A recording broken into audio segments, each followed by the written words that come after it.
പ്രധാനപ്പെട്ട ഒരു കാര്യമാണ്. ആരോഗ്യത്തോടെ നിലനിൽക്കാൻ എന്താണ് നമ്മൾ സ്വീകരിക്കേണ്ട മാർഗം എന്നതിനെക്കുറിച്ച് ഉള്ളൊരു ചർച്ചയിലുള്ള. അതിനിടയിലാണ് നബി സല്ലല്ലാഹു അലൈഹി വസല്ലമ തങ്ങളൊരു വീട്ടിൽ അതിഥിയായി പോയ സമയത്ത് അവർ കൊടുത്ത ഭക്ഷണം കഴിച്ചില്ല. അപ്പോൾ കുറച്ചു നേരം കഴിക്കാതിരുന്നപ്പോൾ അവിടുത്തെ സ്ത്രീക്ക് വിഷമായി, എന്താ കഴിക്കാത്തതെന്ന് ചോദിച്ചു. അപ്പോൾ അവർ പറഞ്ഞു, പിന്നെ നബി സല്ലല്ലാഹു അലൈഹി വസല്ലമ തങ്ങൾ പറഞ്ഞു, ഈ ഭക്ഷണത്തിൽ ബർക്കത്തില്ല എന്ന് പറഞ്ഞു. അപ്പോൾ ആ സ്ത്രീ ചോദിച്ചു, എന്താണ് ഞാൻ തന്ന ഭക്ഷണത്തിൽ ബർക്കത്തില്ലാതിരിക്കാൻ കാരണം എന്ന് ചോദിച്ചപ്പോൾ നബി സല്ലല്ലാഹു അലൈഹി വസല്ലമ തങ്ങൾ പറഞ്ഞു, ഇതിൽ നിന്ന് ചൂട് കൂടുതലായിട്ട് ആവി പറക്കുകയാണ്, ചൂടുള്ള ഭക്ഷണം ശരീരത്തിന് പറ്റില്ല എന്ന് മുഹമ്മദ് റസൂലുള്ളാഹി. അപ്പോൾ നബി സല്ലല്ലാഹു അലൈഹി വസല്ലമ തങ്ങളുടെ ആ ശ്രദ്ധ വളരെ പ്രധാനമാണല്ലോ. കഴിക്കുന്ന ഭക്ഷണം ആരോഗ്യത്തെ ഏതെങ്കിലും രൂപത്തിൽ ഇല്ലാതാക്കുന്നതാണോ എന്ന് നബി സല്ലല്ലാഹു അലൈഹി വസല്ലമ തങ്ങൾ ശ്രദ്ധിച്ചു എന്നാണ് ഞാൻ പറഞ്ഞു വന്നത്. നബി സല്ലല്ലാഹു അലൈഹി വസല്ലമ തങ്ങൾ രണ്ട് കാര്യങ്ങൾ പ്രധാനമായും ഭക്ഷണം കഴിക്കുമ്പോൾ ശ്രദ്ധിച്ചിരുന്നു. ഒന്ന്, അതിൻ്റെ കർമ്മശാസ്ത്രമാണ്, ഫിഖിഹിൽ ഹറാമാണോ ഹലാലാണോ കറാഹത്താണോ എന്നത് ശ്രദ്ധിച്ചിരുന്നു. മറ്റൊന്ന് അതിൻ്റെ ഹെൽത്ത് സയൻസാണ്, ഇത് ആരോഗ്യം ഉണ്ടാക്കുമോ അല്ലെങ്കിൽ ആരോഗ്യത്തിന് എന്തെങ്കിലും. ഇതിനൊരു ഉദാഹരണമാണ് ചൂട് കൂടിയ ഭക്ഷണം കഴിക്കുന്നത്. അപ്പോൾ പ്രത്യേകിച്ച് നമ്മളിവിടെയും ഒരു പക്ഷേ നിങ്ങളിൽ ചിലർക്കെങ്കിലും അങ്ങനെ ഒരു ശീലമുണ്ടെങ്കിൽ പതുക്കെ അതൊന്ന് ഒഴിവാക്കി വരണം. കാരണം പെട്ടെന്ന് ഇപ്പം നാളെ തണിഞ്ഞ ചായ കുടിക്കാന്ന് വെച്ചാൽ നിങ്ങൾക്ക് നടക്കില്ല. കാരണം നമുക്ക് എതിരായ കാര്യങ്ങൾ, നമ്മുടെ ശരീരത്തിന് പാടില്ലാത്ത കാര്യങ്ങൾ നമ്മളെ കൊണ്ട് ചെയ്യിപ്പിക്കുക എന്നുള്ളതാണ് ശൈത്താൻ ചെയ്യുന്ന ജോലി, പിശാച് ചെയ്യുന്ന ജോലി. അപ്പോൾ എരിവിനോട് താല്പര്യം തോന്നിപ്പിക്കുക, നല്ല പുളിയോട് താല്പര്യം തോന്നിപ്പിക്കുക, നല്ല ചൂടിനോട് താല്പര്യം തോന്നിപ്പിക്കുക, വയറു നിറയെ ഭക്ഷണം കഴിക്കണം എന്ന് തോന്നിപ്പിക്കുക, ഇതൊക്കെ ശൈത്താൻ ഉണ്ടാക്കുന്ന ഒരു ഇടങ്ങാറാണ്. അതുകൊണ്ടാണ് ബിസ്മിയൊക്കെ ചൊല്ലി ഭക്ഷണം കഴിക്കണം എന്ന് പറയുന്നത്. അവിടെ മഹാന്മാർ പറയുന്നത് ബിസ്മി എന്ന് പറഞ്ഞാൽ തുടക്കത്തിൽ ചെല്ലുന്ന ഏർപ്പാടല്ല, ഭക്ഷണം കഴിച്ച് തീരുന്നത് വരെ നിൻ്റെ മനസ്സിൽ നിൽക്കേണ്ട ഒരു സുഖമുള്ള ഓർമ്മയാണ് ബിസ്മി, ഈ ഭക്ഷണത്തിൻ്റെ രുചി തരുന്നവൻ. പത്തിപ്പറ്റ ഉസ്താദൊക്കെ ഭക്ഷണം കഴിച്ച് തീരുന്നതിനിടയിൽ ഒരു എത്ര അൽഹംദുലില്ലാ പറയാമെന്നറിയില്ല, ഒരുപാട് തവണ പറയും അൽഹംദുലില്ലാ, നല്ല ഭക്ഷണം, നല്ല രുചിയുള്ള ഭക്ഷണം. നമ്മളത് പറയാറില്ലല്ലോ, നമ്മളത് പറയാറേ ഇല്ല. അപ്പോൾ ഏതായാലും അത്തരം കാര്യങ്ങൾ ശ്രദ്ധിക്കണം. ഞാൻ നബി സല്ലല്ലാഹു അലൈഹി വസല്ലമ തങ്ങളുടെ ഭക്ഷണ രീതി പരിചയപ്പെടുന്നതിനിടയിൽ ഈ ഒരു ഉദാഹരണത്തിലേക്ക് വന്നതാണ്. എന്തിനു വേണ്ടിയാണ് ഈ ഉദാഹരണം പറഞ്ഞത് എന്ന് ചോദിച്ചാൽ, നബി സല്ലല്ലാഹു അലൈഹി വസല്ലമ തങ്ങൾ രണ്ട് കാര്യങ്ങൾ പ്രധാനമായും ഭക്ഷണം കഴിക്കുന്നത് ശ്രദ്ധിച്ചിരുന്നു. ഒന്ന് അതിൻ്റെ കർമ്മശാസ്ത്രം, മറ്റൊന്ന് അതിൻ്റെ ആരോഗ്യശാസ്ത്രം. ഇനി മറ്റൊരു വിഷയം നബി സല്ലല്ലാഹു അലൈഹി വസല്ലമ തങ്ങളുടെ ഭക്ഷണത്തിൻ്റെ ശൈലിയാണ്. നമുക്ക് ഫോളോ ചെയ്യാൻ പറ്റുന്ന, നമുക്ക് ആരോഗ്യമുള്ളവരായി ജീവിക്കാൻ താല്പര്യമുള്ളവർക്ക്, അല്ലാത്തവർക്ക് ഇത് ചുമ്മാ കേൾക്കാന്നേ ഉള്ളൂ. അവർക്ക് ഈ ക്ലാസ് കൊണ്ട് ഒരു കാര്യമില്ല. കാരണം ഇതിപ്പം പരലോകമൊന്നും അല്ല പറയണത്, കബറും അല്ല. അങ്ങനെയൊക്കെ ആകുമ്പോൾ കേൾവിക്ക് ഒരു രസമുണ്ട്. ഇതിപ്പോൾ ദുനിയാവിലും ആരോഗ്യത്തോടെ റാഹത്തോടെ ജീവിക്കാനുള്ള ഏർപ്പാടാണ് ഞാൻ പറയണത്. അതിന് രസമുണ്ട്. ഈ ഞാൻ പറഞ്ഞ വിഷമമില്ലല്ലോ. കാരണം ഈ കബറൊക്കെ കേൾക്കാനൊരു രസമാണ്. പിന്നെ വീട്ടിൽ പോയി ടി വി കണ്ടാൽ അതങ്ങ് മറന്നോളും, മനസ്സിലായില്ലേ? അതങ്ങ് അപ്പോൾ തീരും. ഇതിപ്പോൾ അതൊന്നും അല്ലല്ലോ ഞാൻ പറയണത് ദുനിയാവിൽ റാഹത്തോടെ ജീവിക്കണം, പൈസ വല്ലാണ്ട് മരുന്നിന് ചിലവാക്കണ്ടെന്ന് ആഗ്രഹിക്കുന്നവർക്ക് ഉപകാരപ്പെടുന്ന കാര്യമാണ്. അപ്പോൾ നിങ്ങളിത് ഫോളോ ചെയ്ത് കിട്ടുക എന്നുള്ളത് എൻ്റെ ഒരു വലിയ താല്പര്യമാണ്. അള്ളാഹു തൗഫീഖ് ചെയ്യട്ടെ. അപ്പോൾ ആ നിലയിൽ നമ്മൾ ശ്രദ്ധിച്ചാൽ തീർച്ചയായും ഗുണമുണ്ടാവും. കാരണം വേറൊരു വിഷയം എന്ന് പറയുന്നത്, നാട്ടിൻ്റെയൊക്കെ ഒരവസ്ഥ, 4 പേര് ഹോസ്പിറ്റലിൽ പോയാൽ ഒരാൾ കടക്കാരനാവുന്നു എന്നതാണ്. നമ്മളിപ്പോൾ മുമ്പിലിരിക്കുന്ന 4 പേര്, ആ 4 പേരിൽ ഒരാളെങ്കിലും നിർബന്ധമായും ചികിത്സൻ്റെ പേരിൽ കടക്കാരനാകും. അപ്പോൾ 40 പേര് ചികിത്സിക്കുമ്പോഴേക്കും എത്ര ആൾ കടക്കാരനാകും? അപ്പോൾ അത്രയും ആനുപാതികമായി കടം വരുന്നതാണ് ചികിത്സ. അപ്പം അതുകൊണ്ട് തന്നെ രോഗമില്ലാത്ത ശരീരത്തോടെ നമുക്ക് ജീവിക്കണം. അസ്സിഹത്തു നിഅമത്തും മിനൽ ജന്ന, ആരോഗ്യം എന്നത് സ്വർഗീയമായ അനുഗ്രഹമാണെന്ന ഹബീബുന മുഹമ്മദ് റസൂലുള്ളാഹി. രോഗമില്ലാത്ത ശരീരം എന്നുള്ളത് സ്വർഗീയമായൊരു അനുഗ്രഹത്തെ ആസ്വദിക്കാൻ കഴിയലാണ്. അൽഹുമ്മാ മിൻ ഫൈഹി ജഹന്നം, രോഗമെന്നത് നരകീയമായൊരവസ്ഥയാണെന്ന് മുഹമ്മദ് റസൂൽ. അൽഹുമ്മ എന്നതിന് സാധാരണ അർത്ഥം വെക്കാറുള്ളത് പനി എന്നാണ്. സാധാരണ രോഗം ഹുമ്മ എന്ന് പറഞ്ഞാൽ പനി എന്നാണ് അർത്ഥം വെക്കാറുള്ളത്. അൽഹുമ്മ മിൻ ഫൈഹി ജഹന്നം, നരകീയമായ ചൂടാണ് രോഗം. അതിനെ നിങ്ങൾ തണുപ്പിക്കുക എന്നുള്ളതാണ്. ഇസ്ലാമിക വൈദ്യശാസ്ത്രം പറയുന്നത് മനുഷ്യൻ്റെ ശരീരത്തിൽ ക്രമാതീതമായി ചൂട് വർദ്ധിക്കലാണ് രോഗം. തെർമൽ എനർജി, അതായത് ആവശ്യമില്ലാത്ത ഊർജം ശരീരത്തിൽ വർദ്ധിക്കുമ്പോൾ അതൊരു ചൂടായി പരിണമിക്കും. ആ ചൂടാണ് രോഗം. ആ ചൂടിനെയാണ് അൽഹുമ്മ മിൻ ഫൈഹി ജഹന്നം, നരകീയമായ ചൂട്. അതുണ്ടാക്കലാണ് ശൈത്താൻ്റെ രോഗം എന്നാണ് ഞാൻ പറഞ്ഞു വന്നത്. അപ്പോൾ നല്ല ഭക്ഷണത്തെ തിരഞ്ഞെടുത്ത് കഴിക്കുക. നിങ്ങൾക്കിവിടെ സാധിക്കും. ഗൾഫ് ജീവിതത്തിൽ ഭക്ഷണത്തിൽ ചിട്ട പാലിക്കാൻ കഴിയുമെന്നാണ് എൻ്റെ വിശ്വാസം. കാരണം മിക്ക ആളുകൾ സ്വന്തം പ്രിപ്പയർ ചെയ്യുന്നതാണ്, സ്വന്തം ഉണ്ടാക്കണമെന്ന്. ചില ആളുകൾക്ക് മെസ്സാണ്, അവിടെയും നല്ല ഭക്ഷണമൊക്കെ നമുക്ക് കണ്ടെത്താനൊക്കെ കഴിയും. മാത്രമല്ല നബി സല്ലല്ലാഹു അലൈഹി വസല്ലം തങ്ങൾക്ക് വലിയ താല്പര്യമുള്ള ഇലക്കറികൾ കൂടുതൽ കിട്ടുന്ന നാടാണ് ഇവിടെ. നബി സല്ലല്ലാഹു അലൈഹി വസല്ലം തങ്ങളുടെ ഭക്ഷണത്തിൻ്റെ മെനു കണ്ട് നമ്മൾ അത്ഭുതപ്പെട്ടു. നല്ല ഇഷ്ടമുള്ള ആളാണ് ഇലക്കറികളോട്. നിങ്ങൾക്ക് ഇഷ്ടം പോലെ ഇലക്കറി ഇവിടെ കിട്ടും. പിന്നെ നബി സല്ലല്ലാഹു അലൈഹി വസല്ലം തങ്ങൾക്ക് കക്കിരി വലിയ ഇഷ്ടമാണ്, അതിവിടെ ഇഷ്ടം പോലെ കിട്ടും. ഈത്തപ്പഴം ഇഷ്ടമാണ്, അതും ഇവിടെ കിട്ടും. ഖലാസ് എന്ന് പറഞ്ഞിട്ടൊരു ഈത്തപ്പഴം, ഷുഗറിൻ്റെ ഔഷധമാണ്. അതിവിടെ മാർക്കറ്റ് കിട്ടുമോ അറിയില്ല. ജിദ്ദയിൽ വലിയ ഈത്തപ്പഴത്തിൻ്റെ ഖലാസ് കിട്ടുന്നുണ്ടോ? അമൂല്യമായ ഔഷധമാണ്, അമൂല്യമായ. ഞാനത് അന്വേഷിച്ചപ്പോൾ മാർക്കറ്റിൽ വരില്ല എന്നാണ് കേട്ടത്. വരുന്നുണ്ടല്ലേ? മാഷാ അല്ലാഹ്. മബ്റൂം ഉണ്ടല്ലോ അല്ലേ, മബ്റൂം രക്തവർദ്ധനവിന് നന്നായി സപ്പോർട്ട് ചെയ്യുന്ന ഈത്തപ്പഴമാണ്. രക്തവർദ്ധനവ്. അലി റളിയല്ലാഹു തആല അൻഹു ദിവസം ഒരു അജുവയെങ്കിലും കഴിക്കണം. നിങ്ങൾക്ക് ഇതൊക്കെ ഇവിടെ കിട്ടും. ഇമാം അലി റളിയല്ലാഹു തആല അൻഹു പറഞ്ഞത്, ഹൃദയത്തെ സംരക്ഷിക്കാൻ ആഗ്രഹിക്കുന്ന ആൾ ഡെയിലി ഒരു അജുവയെങ്കിലും കഴിക്കട്ടെ എന്ന്. നിങ്ങൾക്ക് കിട്ടും. നിങ്ങൾ നല്ല ആരോഗ്യത്തോടെ ചെയ്യും. നാട്ടിലൊരു ശൈലിയുണ്ട്, ഗൾഫിൽ പോയി കുറേ കാലം നിന്ന് രോഗിയായിട്ടാണ് മൂപ്പർ തിരിച്ചു വരാമെന്ന്. അത് മാറ്റണം. നമ്മൾ ആരോഗ്യത്തോടെ തിരിച്ചു പോകണം. അള്ളാഹു തൗഫീഖ്. ഏത് സാഹചര്യത്തിലും, ഏത് അറ്റ്മോസ്ഫിയറിലും, ഏത് ക്ലൈമറ്റിലും ആരോഗ്യത്തോടെ ജീവിക്കാൻ പറ്റുന്ന പാകത്തിലാണ് മനുഷ്യ ശരീരത്തെ അള്ളാഹു സൃഷ്ടിച്ചിരിക്കുന്നത്. അത് സ്വർഗീയമായ നിഅമത്ത് എന്നാണ് മുഹമ്മദ് റസൂലുള്ളാഹി സ്വല്ലല്ലാഹി അലൈഹി വസല്ലം തങ്ങൾ പരിചയപ്പെടുത്തിയിരിക്കുന്നത്. അപ്പോൾ അതിൽ പ്രധാനം, ആ നിഅമത്ത് നിലനിൽക്കുന്നതിൽ പ്രധാനം ഭക്ഷണമാണ്. അപ്പോൾ തങ്ങൾ എനിക്കിപ്പോൾ ഒരു മെസ്സേജ് കാണിച്ചു തന്നു, സമൂസ കഴിച്ചിട്ടല്ല തിബുനബിയുടെ പരിപാടി. സമൂസ നല്ല ഭക്ഷണമാണ്, കഴിക്കുന്ന ആൾ ശ്രദ്ധിച്ചാൽ. അങ്ങനെ ഒരു ധാരണ ഒന്നും വേണ്ട. എണ്ണ കൊളസ്ട്രോളാന്നൊക്കെ തെറ്റിദ്ധാരണ ഉണ്ട്. അപ്പോൾ തങ്ങൾ എന്നോട് ചോദിച്ചു, അപ്പോൾ അതും കഴിച്ചിട്ട് എങ്ങനെ പരിപാടി? ഞാൻ പറഞ്ഞു, അതെന്താ പ്രശ്നം, നല്ല ഭക്ഷണമല്ലേ, ബിരിയാണി നല്ല ഭക്ഷണമല്ലേ. സലാത്തിനും പിന്നെ ദിക്കറിനൊക്കെ ബിരിയാണി തന്നെ കൊടുക്കണം എന്ന് എൻ്റെ അഭിപ്രായം. ബിരിയാണിയോളം നല്ല ഭക്ഷണങ്ങൾ വേറെ പറഞ്ഞുതരും. ഡോക്ടർമാർ പൈസ ഉണ്ടാക്കാൻ പറയണല്ലേ. ഞാനും 12 കൊല്ലമായിട്ട് അതിനല്ലേ പരിപാടി. ഡോക്ടർമാരിപ്പം പനി വന്നാൽ നല്ലോണം തിന്നുന്നല്ലേ ഇപ്പം പറയണത്. ഇപ്പോഴത്തെ ഡോക്ടർമാർ പനി വന്നാൽ നല്ലോണം തിന്നണമെന്നാണ് പറയാം. സത്യത്തിൽ പനി വന്നാൽ തിന്നാൻ പാടില്ലല്ലോ. രോഗികളെ നിങ്ങൾ ഭക്ഷണം കഴിപ്പിക്കാൻ നിർബന്ധിക്കരുത് മുഹമ്മദ് റസൂൽ. നിങ്ങളിലെ രോഗികളെ ഭക്ഷണം കഴിക്കാനോ വെള്ളം കുടിപ്പിക്കാനോ നിങ്ങൾ നിർബന്ധിക്കരുത്. അള്ളാഹു അവരെ ഭക്ഷിപ്പിക്കുന്നു, അള്ളാഹു അവരെ വെള്ളം കുടിപ്പിക്കുന്നു. ഡോക്ടർമാരിപ്പോൾ എന്താ പറയണത്? നല്ലോണം തിന്നോളി, ഓൻ്റെ ഗുളിക ചിലവായിട്ടും എനിക്ക് കാരണം നേടിക്കണം. ഇത് വ്യാപകമാണ്. ഡോക്ടർമാരുടെ കഥ പറയാണ്ടിരിക്കണ നല്ലത്. മനസ്സിലായില്ലേ? സമൂഹത്തെ ഇത്രമേൽ രോഗികളാക്കിയത് അവരാണ്.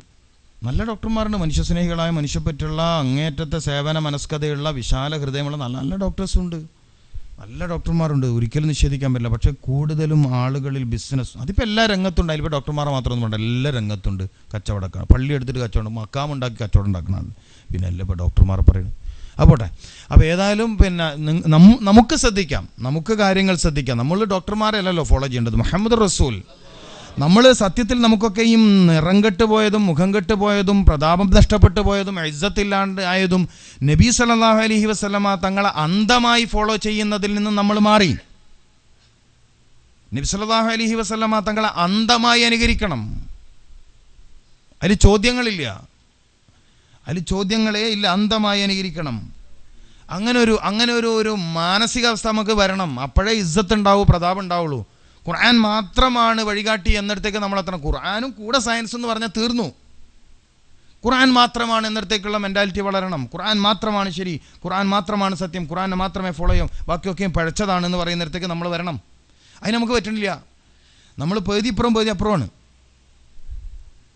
രാജ്യത്ത് സെക്യുലറിസം ഉണ്ടായിക്കോട്ടെ. നാട്ടിക ബി മൂസ മുസ്ലിം റഹൂം അള്ളാഹു ഖബർ വിശാലമായി കൊടുക്കട്ടെ. ഞാൻ സെക്യുലർ അല്ല എന്ന് പറയാൻ പറ്റുന്ന ബോധം നമുക്ക് വേണം. ഞാൻ സെക്യുലർ അല്ല, ഞാൻ മതേതരനല്ല, ഞാൻ മതവിശ്വാസിയാണ്. പക്ഷെ രാജ്യത്തിൻ്റെ മതേതരത്വത്തെ ഞാൻ അംഗീകരിക്കാം, അത് രാജ്യത്തിൻ്റെ പാരമ്പര്യം. പക്ഷെ നമ്മളങ്ങനെയല്ല. നമ്മൾ വല്ലാണ്ട് എന്താ പറയൽ, സെക്യുലറിസ്റ്റായി മാറുന്നു നമ്മൾ. അവിടെയാണ് പിഴവ് പറ്റിയത്. ഞാൻ മനസ്സിലാക്കിയെടുത്തത്, ഞാൻ ഇസ്ലാമിക സമൂഹത്തിൽ കാണുന്ന പരാജയത്തിൻ്റെ കാര്യമായി എനിക്ക് തോന്നിയത്, എൻ്റെ കണ്ടെത്തൽ പിന്നെ തെറ്റാണെന്നൊന്നും എനിക്ക് അഭിപ്രായം, 100% ശരിയാണെന്ന് തന്നെ അഭിപ്രായത്തോടെ ഞാൻ പറയട്ടെ. നമുക്ക് മതത്തോട് താല്പര്യം കുറവാണ്, ദീനിനോട് താല്പര്യം കുറവാണ്, ഖുർആനിക ദർശനങ്ങളോട് താല്പര്യം കുറവാണ്, ഹദീസിനോട് താല്പര്യം കുറവാണ്, സുന്നത്തുകളോട് താല്പര്യം കുറവാണ്. നമ്മൾ അതിലേക്ക് വരുന്നില്ല, പോട്ടെ. ഏതായാലും നമ്മൾ പറഞ്ഞു വന്ന വിഷയം മുഹമ്മദ് റസൂലുള്ളാഹി സല്ലല്ലാഹു അലൈഹി വസല്ലമ തങ്ങളുടെ കാഴ്ചപ്പാട്, അസ്ഹത്തു നിഅമത്തും മിനൽ ജന്ന. ആരോഗ്യമുള്ള ശരീരം എന്നത് സ്വർഗീയമായ അനുഗ്രഹത്തെ ആസ്വദിക്കുന്നവനാണ്. അള്ളാഹു കൂട്ടത്തിൽ നമ്മൾ ചേർത്ത് തരട്ടെ. രോഗമെന്ന് പറയുന്നത് അൽഹുമ്മ മിൻ ഫൈഹി ജഹന്നം, നരകീയമായ അവസ്ഥ എന്ന് വെച്ചാൽ ആവശ്യമില്ലാത്ത എനർജി ശരീരത്തിൽ ഉണ്ടാവലാണ് രോഗം. അതാണ് നമ്മൾ മനസ്സിലാക്കേണ്ടത്. ആവശ്യമില്ലാത്ത എനർജി, അതായത് ഇപ്പോൾ പാറ വെട്ടണ ജോലി ചെയ്യുന്ന ആൾക്ക് വേണ്ട എനർജി ചുമ്മാ ഓഫീസിലിരുന്ന് ജോലി ചെയ്യുന്നവർക്ക് വേണ്ടല്ലോ, വേണ്ട. ഏറ്റവും കൂടുതൽ ഒരാൾക്ക് എനർജി ലോസ് ആവുന്നത് എങ്ങനെയാണ്? സംസാരത്തിലാണ്. ഒരാൾ ഏറ്റവും കൂടുതൽ രോഗിയാവുന്നത് ശരീരം തളരുന്ന 6 കാര്യങ്ങൾ ലോകപ്രശസ്ത പണ്ഡിതൻ, ഹദീസ് പണ്ഡിതനായ ഇമാം ദഹബി റഹ്മത്തുള്ളാഹി അലൈഹി തൻ്റെ അത്തിബുൻ നബവി എന്ന കിതാബിൽ എഴുതി വെച്ചിട്ടുണ്ട്. അതിൽ ഒരു കാര്യം പറഞ്ഞത് സംസാരമാണ് ഒരാളെ കൂടുതൽ രോഗിയാക്കുന്നത്. സംസാരം. നിങ്ങളൊക്കെ നാട്ടിൽ ഫോൺ വിളിച്ച് എപ്പോഴാ വെക്കുക? എന്തപ്പോൾ പറയാനുള്ള? എന്തൊക്കെയുണ്ട് അവിടെ, എന്തൊക്കെയുണ്ട് ഇവിടെ, ഇതന്നെ കൂടുതലും. പിന്നെന്തൊക്കെയാണ് എന്തോ ആയിക്കോട്ടെ, അതെങ്കിലും ഉണ്ടല്ലോ. നിങ്ങൾ സന്തോഷം കിട്ടുന്ന പരിപാടിയൊന്നും ഒഴിവാക്കണ്ട. കുറച്ച് ദൂരെ വെച്ചാൽ മതി ഫോണ്, അല്ലേ? കുറച്ച് ദൂരെ വെച്ചാൽ മതി. നമ്മളിപ്പോൾ ഇതും കൂടി ഒഴിവാക്കി നമ്മളെ അവസ്ഥ എന്താണല്ലേ? ഈ ഒരു കണക്ഷനും കൂടി ഇല്ലെങ്കിൽ ഓക്കെ. സംസാരം ഒരു 2 മണിക്കൂർ സംസാരിക്കുന്ന ഊർജം കൊണ്ട് 30 ദിവസം പാറ വെട്ടണ ജോലി ചെയ്യാമെന്ന അത്രയും ഊർജം ശാരീരികമായി നമുക്കില്ലാണ്ടാവും. മനസ്സിലായില്ലേ? പക്ഷെ ഊർജത്തെ നിലനിർത്താനുള്ള കാര്യങ്ങൾ നമ്മൾ മനസ്സിലാക്കിയാൽ മതി. അത് മനസ്സിലാക്കി കഴിഞ്ഞാൽ വിഷയമില്ല. ശരീരത്തിൻ്റെ സ്വാഭാവിക ശക്തിയെ നിലനിർത്താൻ ആവശ്യമായ കാര്യങ്ങൾ, സ്വാഭാവികമായ എനർജിയെ നിലനിർത്താൻ ആവശ്യമായ അതിൻ്റെ ചില കാര്യങ്ങൾ മാത്രം പറഞ്ഞ് ഞാൻ വേഗം പ്രസംഗം നിർത്താണ്.